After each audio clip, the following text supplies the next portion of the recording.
The night sky above the NASA Deep Space Monitoring Station in New Mexico was unusually clear. Stars twinkled like diamonds, scattered across black velvet. Inside the control room, James Miller sat at his station, sipping his third cup of coffee. The clock showed 2:47 a.m., and nothing interesting had happened during his shift, just like every other night for the past 5 years, until his screen began blinking red. At first, he thought it was a glitch.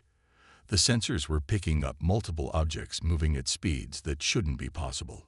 He blinked hard, rubbed his eyes, and looked again. The readings remained the same. "Hey, Tom," he called out to his supervisor. "You might want to take a look at this." Tom walked over, holding his own coffee mug. His eyes widened as he looked at the screen. "Call Commander Thompson. Now."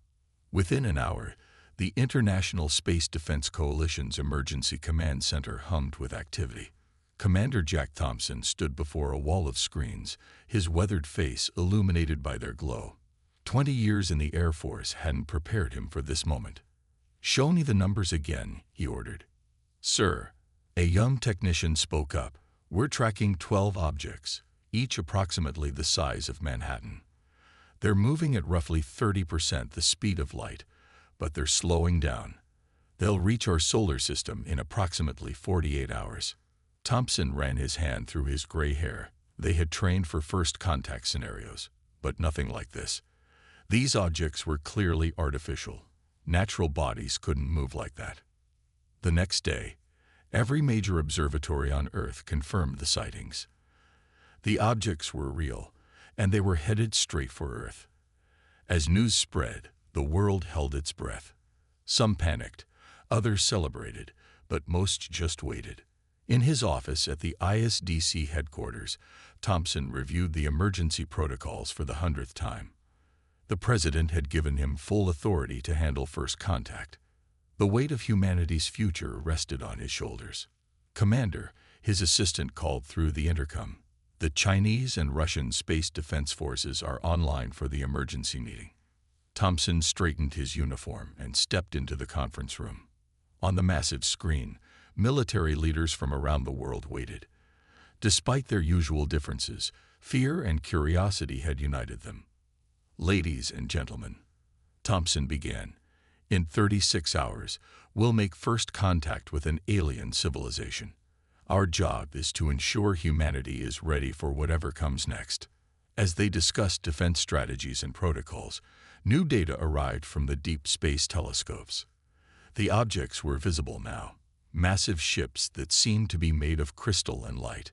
They moved with impossible grace, their surfaces reflecting the sun's rays in ways that defied physics. In orbit, the International Space Station's crew captured the first clear images. The ships were beautiful and terrifying at the same time. Each one dwarfed anything humanity had ever built, their crystalline surfaces shifting and changing like living things. Hours before the projected arrival, Thompson stood in the ISDC's main control center. Screens showed live feeds from every major city on Earth. Millions had gathered in streets and squares, their faces turned toward the sky in anticipation. "Sir," a communications officer called out, "we're picking up a signal. It's being broadcast on all frequencies." Thompson took a deep breath. This was the moment that would change human history forever. "Put it through." The signal was clear and strong. As it played through the speakers, computers around the world began translating simultaneously. The message was being transmitted in every human language at once. "People of Earth," the voice began, smooth and artificial, "we are the Galactic Empire. We have come to offer you the greatest gift possible, integration into our eternal dynasty. Prepare for ascension." Thompson's jaw tightened. Something in that voice, despite its friendly words, sent a chill down his spine. As he looked at the massive ships now visible in Earth's sky, he couldn't shake the feeling that this wasn't an invitation. It was the beginning of a test, one that humanity couldn't afford to fail. The crystalline ships hung in Earth's orbit like massive chandeliers, their surfaces catching and splitting sunlight into rainbow patterns across the sky. People around the world stood transfixed, recording the site on their phones, while governments scrambled to maintain order. In the ISDC's analysis wing, Maria Roberts hadn't slept in 36 hours. Her eyes were red from staring at screens, comparing the Empire's ships to every known configuration in their database. Something wasn't adding up. "Commander Thompson," she called out as he passed her office. "Sir, you need to see this." Thompson stepped into her cramped office, careful not to knock over the towers of papers and empty coffee cups. "What have you found?" Maria pulled up a series of images on her main screen. These are surveillance photos from the Hubble telescope, showing the Empire's ships approaching different solar systems over the past decade. She clicked through them rapidly. "We didn't know what we were looking at before, but now the pattern is clear." Thompson leaned closer. "What pattern?" "Every system they visited has gone dark within 6 months." She pulled up another set of images. No communications, no signals, nothing. "It's like these worlds just shut down." Before Thompson could respond, his phone buzzed. The Empire's ambassador was requesting an immediate meeting with Earth's leaders. 2 hours later, Thompson stood in the United Nations General Assembly Hall. The room was packed with world leaders, all eyes fixed on the strange figure standing at the podium. The ambassador looked almost human, but not quite. Its skin had a crystalline quality, like polished quartz, and its movements were too smooth to be natural. "We bring prosperity." The ambassador's voice rang out, each word perfectly formed. "The Empire has united 10,000 worlds. We have eliminated war, poverty, and suffering. All we ask is your trust and cooperation." In the back of the room, Maria worked frantically on her tablet, cross-referencing the ambassador's claims with her findings. Her hands shook as the data confirmed her worst fears. "They're lying," she whispered to Thompson. "I've found transmissions from other worlds, encrypted in background radiation. The Empire doesn't bring prosperity. They strip planets bare. The crystalline technology in their ships. It's powered by harvested biological energy. They turn populations into living batteries." Thompson's face remained neutral, years of military training hiding his horror. On the podium, the ambassador continued its speech about peace and unity, while Maria showed him image after image of dead worlds. "We offer you protection," the ambassador said, spreading its arms wide. "Already, our ships form a defensive ring around your planet. We will shield you from the dangers of the galaxy." Thompson looked up at the ceiling screens showing the Empire's fleet. The ships had indeed moved into a perfect circle around Earth, their positions creating a net that could easily become a noose. In the ISDC command center later that night, Thompson called an emergency meeting. Military leaders from around the world joined virtually, their faces grim as Maria presented her findings. "They're not here to help us," she concluded. "This is an invasion, disguised as salvation. They've done this before, countless times. They appear as saviors, gain control of key infrastructure. And then," she paused, swallowing hard, "then they begin the harvest." "How long do we have?" someone asked. "Based on their previous patterns, maybe 2 weeks before they start positioning their harvesting equipment.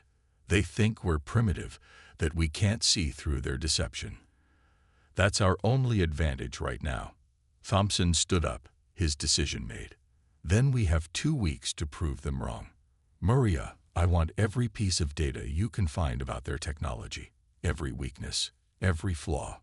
He turned to the screens showing military leaders from around the world. "Ladies and gentlemen, as of this moment, we are at war. They just don't know it yet." Above them, the Empire's ships continued their silent watch, their crystalline surfaces reflecting Earth's light back at itself, like mirrors hiding daggers. Deep beneath the Rocky Mountains, in a facility that officially didn't exist, Dr. Thomas Walker hadn't seen sunlight in 5 days. His laboratory, filled with humming machines and glowing screens, had become his world. Empty coffee cups and half-eaten sandwiches littered his desk, forgotten in the excitement of discovery. "Run the test again," he told his computer. The machine complied, analyzing the debris from a small piece of crystal that had fallen from one of the Empire's scout ships. As the results appeared on his screen, his hands began to shake. "This can't be right," he muttered, but it was. The numbers didn't lie. The intercom crackled. "Dr. Walker," Commander Thompson's voice filled the room. "Any progress?" Walker pressed the response button. "Sir, you need to come down here. Now." 20 minutes later, Thompson stood in the lab, watching as Walker explained his discovery using a holographic display. "Look at this." Walker pointed to a complex pattern of energy waves. "Every piece of their technology, from their ships to their weapons, operates on the same quantum frequency band. It's like they've built their entire civilization on a single foundation." Thompson frowned. "Why would an advanced empire do that?" "Because it works perfectly," Walker explained, his eyes bright with understanding. "Their quantum technology is incredibly efficient. It's like they found the perfect solution hundreds of years ago and just kept building on it. But that's also their weakness." He pulled up another display, showing Earth's own quantum research projects. "We've been experimenting with multiple frequency bands because we're still learning. Our primitive approach might actually save us." In orbit, another Empire ship arrived, larger than the others. The ambassador's voice broadcast worldwide again. "We are pleased with Earth's cooperation. To ensure your continued safety, we will begin installing protective generators in major cities." But in the underground lab, Walker and his team worked frantically, knowing what those protective generators really were, the first step in the harvesting process. "The Empire's quantum field is like a perfect musical note," Walker explained to Thompson and Maria, who had joined them. "Beautiful, powerful, but inflexible. If we can create enough discordant frequencies, we could disrupt their entire system," Maria finished, understanding dawning on her face. Walker nodded. "Exactly. Every piece of their technology is connected through this quantum network. It's their strength, but it could be their downfall." Thompson looked at the complex equations covering the screens. "Can we build something that could do this?" "We already have," Walker said, leading them to another room. Inside, a modified satellite lay on a testing platform. "We've been launching communication satellites for decades. Each one can be reprogrammed to emit quantum pulses. We just need to modify the global network." "How long?" Thompson asked. "A week, maybe less. But here's the problem. We can only test this on a small scale. If we're wrong about the large-scale effect." "If we're wrong, we're dead anyway," Thompson said grimly. "Do it." Over the next few days, as the Empire positioned more ships around Earth, a secret operation began. Under the cover of routine maintenance, satellites were quietly modified. Ground stations received new programming disguised as regular updates. Every major nation contributed resources, putting aside old rivalries in the face of extinction. The Empire watched Earth's apparent cooperation with satisfaction, unaware that beneath their crystalline ships, humanity was preparing its own surprise. They saw the continued rocket launches as primitive attempts to maintain existing systems. Their scans showed nothing unusual about Earth's satellite network. In his lab, Walker made the final calculations. "Their quantum field is perfectly tuned," he told Thompson. "They never expected anyone to try something so crude, so human." Above them, the Empire's ships glowed with cold light, their crystalline surfaces wrapped in the same quantum field that had conquered 1,000 worlds. But for the first time in their history, they faced an enemy who didn't play by their rules. And that enemy was about to strike back. The Empire's ambassador stood in Times Square, its crystalline form gleaming under the morning sun. Crowds gathered behind police barriers, recording everything on their phones. News cameras broadcast the event worldwide as the ambassador gestured toward a large device being installed by Empire workers. "This protective generator," the ambassador announced, "will ensure your city's safety from cosmic threats." What the ambassador didn't notice was a small team of workers on a nearby rooftop, apparently doing routine satellite dish maintenance. In reality, they were installing the last pieces of humanity's defense system. In the underground facility, Dr. Walker watched the Times Square broadcast while running final tests on his quantum disruption system. The modified satellites were all in place, forming an invisible web around Earth. Each one had been carefully tuned to create specific quantum frequency disruptions. Status report. Commander Thompson called out as he entered the control room. Walker looked up from his screens. "We're ready, sir. All 324 satellites are in position. The Empire still thinks we're just maintaining our primitive communication network." Maria joined them, carrying her tablet. The Empire is installing their protective generators in major cities across the world. London, Tokyo, and Moscow installations are already complete. Beijing is scheduled for tomorrow. Thompson nodded grimly. "Those aren't protection devices. According to your research, what are they really?" "Energy collection nodes," Maria replied. "The first step in their harvesting process. Once activated, they'll begin draining the life force from every living thing within their range." Walker pointed to his main screen, showing a complex network of dots representing the modified satellites. But that's also their weakness. These harvest nodes need to connect to their ships through the same quantum frequency they use for everything else. "And we can disrupt that frequency?" Thompson asked. "We can do more than disrupt it," Walker said, his eyes bright with excitement. "We can turn it against them. Every satellite is now a quantum pulse emitter. When activated together, they'll create a cascading resonance that will." He was interrupted by alarms blaring through the facility. Maria's tablet lit up with urgent messages. "Sir," she shouted, "the Empire is powering up the harvest nodes. They're starting ahead of schedule." On the screens, they watched as the devices in major cities began to glow with an eerie blue light. People near them suddenly started feeling weak, some collapsing to the ground. "Walker, do it now," Thompson ordered. Walker's fingers flew across his keyboard, initiating quantum pulse sequence. All satellites responding. Power levels at maximum. Around the world, humanity's hidden weapon activated. Each modified satellite began emitting precisely calculated quantum pulses. Individually, they were harmless. But together, they created something the Empire had never encountered, a chaotic quantum storm that attacked the very foundation of their technology. The effect was immediate. The harvest nodes flickered and shut down. Above Earth, the Empire's crystalline ships began to vibrate visibly.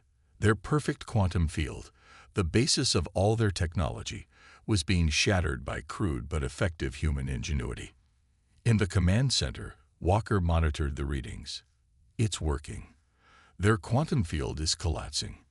Their ships are losing power." Thompson watched the screens intently. "How long can we maintain this?" "Indefinitely," Walker replied. "We're using their own energy against them. The more they try to power through it, the worse it gets for them." Maria's tablet pinged with new information. "Sir, we're receiving messages from the Empire's ships. They're asking us to stop. They're calling it an act of war." Thompson allowed himself a small smile. "Send them this message. This is not an act of war. This is a demonstration. You have 1 hour to withdraw your forces, or we'll increase the disruption field strength." On screens around the world, people watched in awe as the mighty Empire's ships shuddered and sparked, their perfect crystalline surfaces cracking under the strain of humanity's desperate defense. The hunters had become the hunted, and for the first time in their long history of conquest, the Empire faced a choice: retreat, or be destroyed by a species they had gravely underestimated. The United Nations General Assembly Hall had never been so quiet. Representatives from every nation on Earth sat in tense silence as they watched the Empire's ships struggling against humanity's quantum disruption field. The massive screens showed the once perfect crystalline vessels now crackling with unstable energy. Commander Thompson stood at the podium, his uniform crisp despite not having slept in 2 days. Dr. Walker and Maria sat in the front row, their tablets displaying real-time data from their defensive network.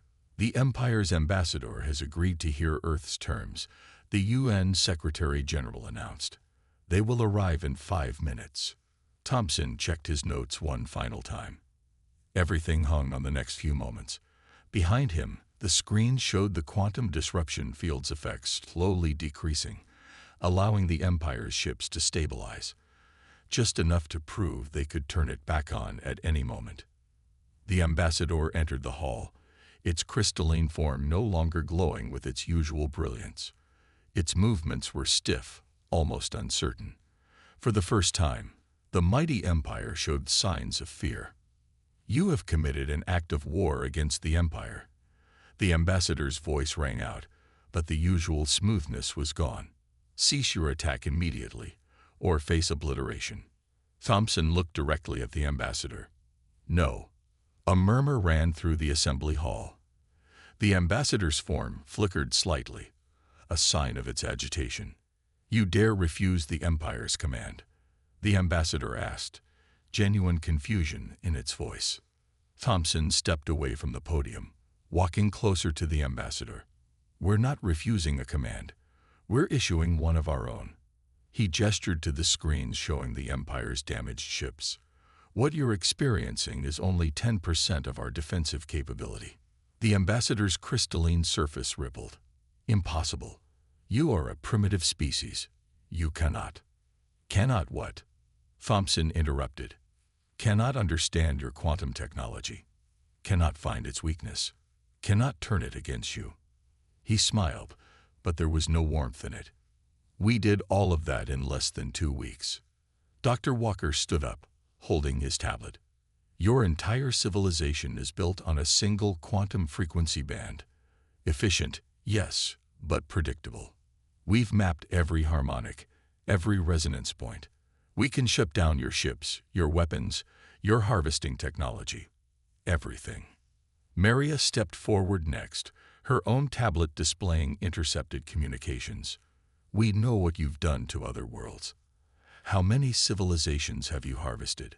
How many species have you turned into living batteries for your perfect quantum network?" The ambassador took a step back, its confidence visibly shaken. "The Empire will not be threatened by." "This is not a threat," Thompson cut in, his voice echoing through the hall. "This is a warning. Earth's only warning." He turned to address not just the ambassador, but the cameras broadcasting to every Empire ship in orbit. "You have 24 hours to remove every piece of your technology from Earth and leave our solar system. If you refuse, we will increase our disruption field to full power. Your ships will not just be disabled, they will be destroyed." The ambassador's form flickered violently. "You would dare to challenge the might of the Empire?" "No," Thompson replied calmly.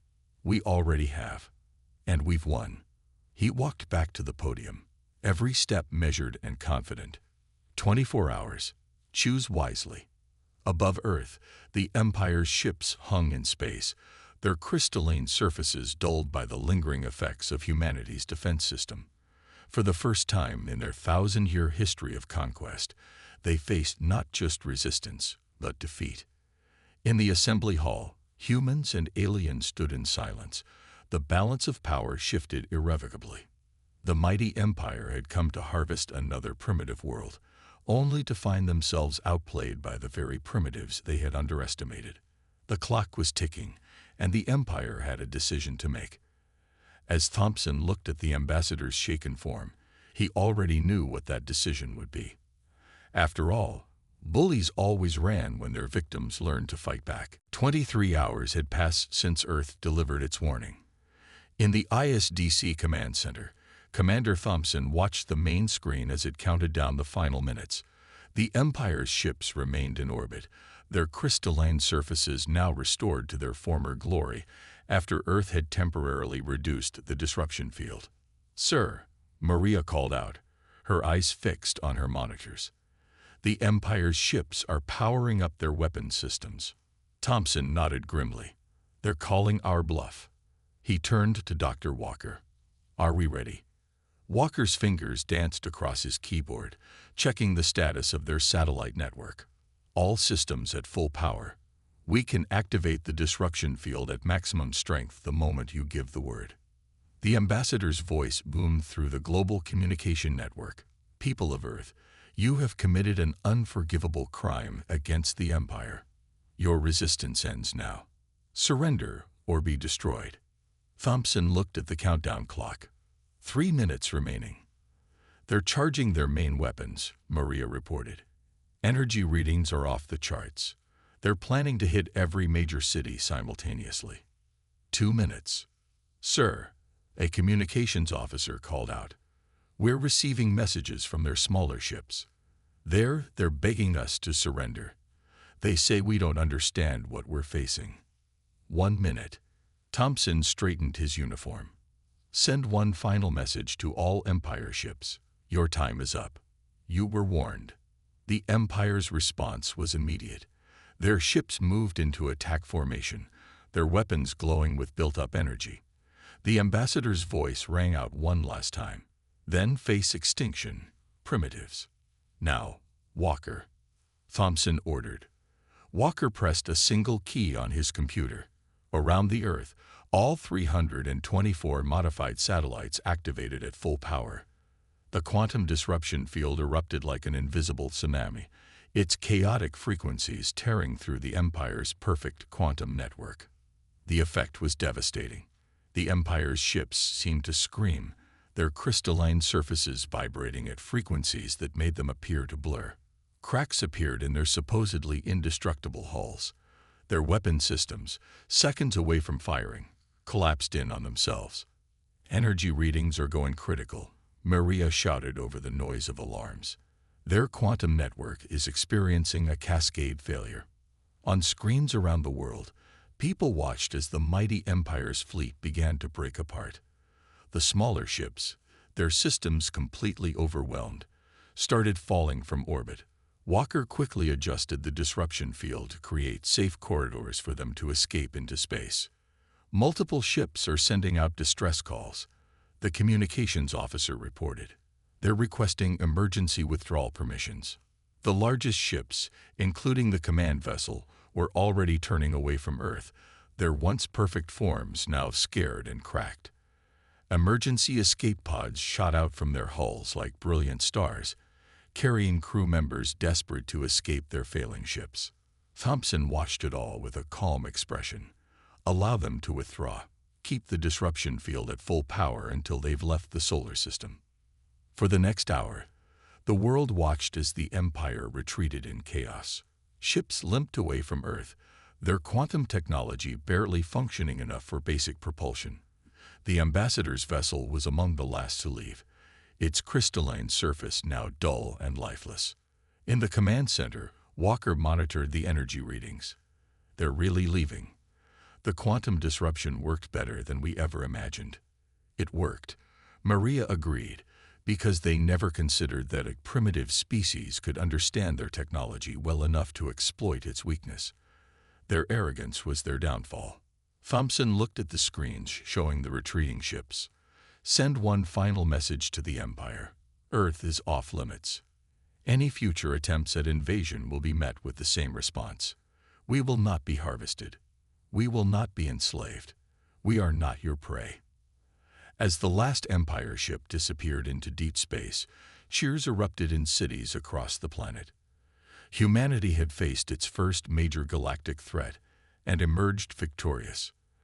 Not through superior technology or overwhelming force, but through innovation, determination, and the courage to stand against impossible odds. The Empire had come expecting to find easy prey.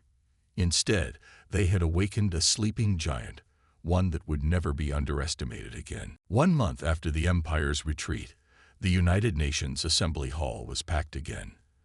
This time, however, the mood was different. Gone was the fear and tension of their last gathering. Instead, there was an air of excitement and possibility. Commander Thompson stood at the podium, looking much more relaxed than he had during the crisis.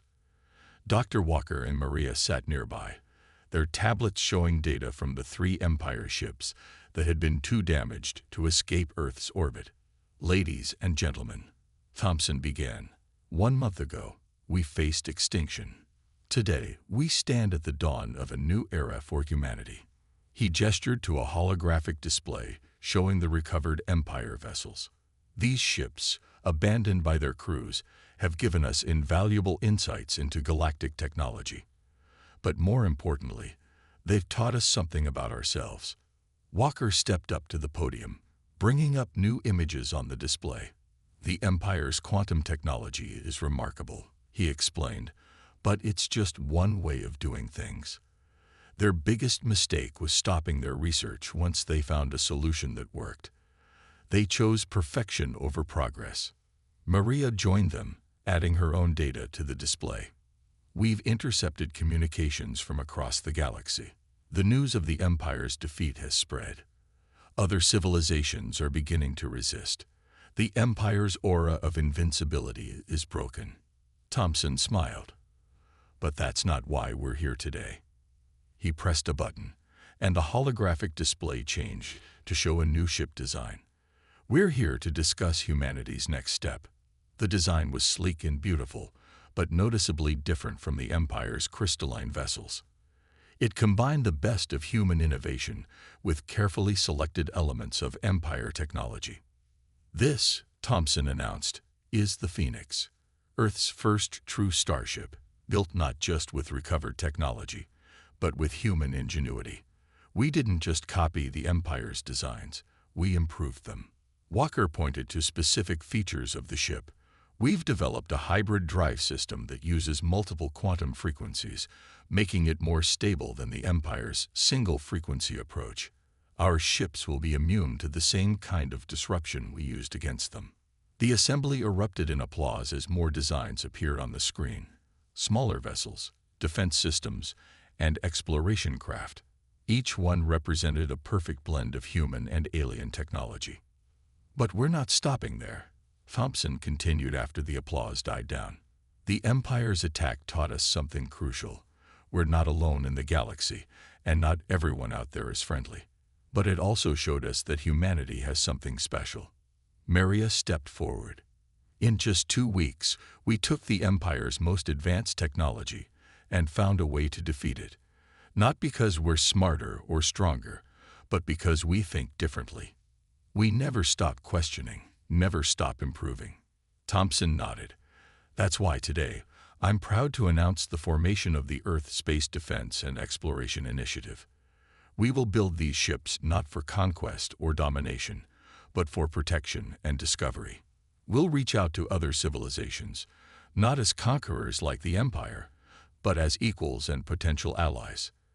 The assembly hall filled with cheers as Thompson unveiled the initiative's symbol, a phoenix rising against a field of stars, with Earth visible in the background. The Empire thought they were coming to harvest a primitive world, Thompson said, his voice carrying over the celebration. Instead, they awakened a sleeping giant. But now that we're awake, we choose not to follow their path of conquest. We choose exploration, innovation, and progress. As if to emphasize his words, the first test flight of a human-made quantum engine lit up the sky outside, visible through the assembly hall's windows. Its glow was different from the Empire's cold, crystalline light. Warmer, more alive. Humanity had taken its first steps into a larger universe, not as victims or conquerors, but as pioneers and innovators. The stars weren't just lights in the sky anymore. They were destinations.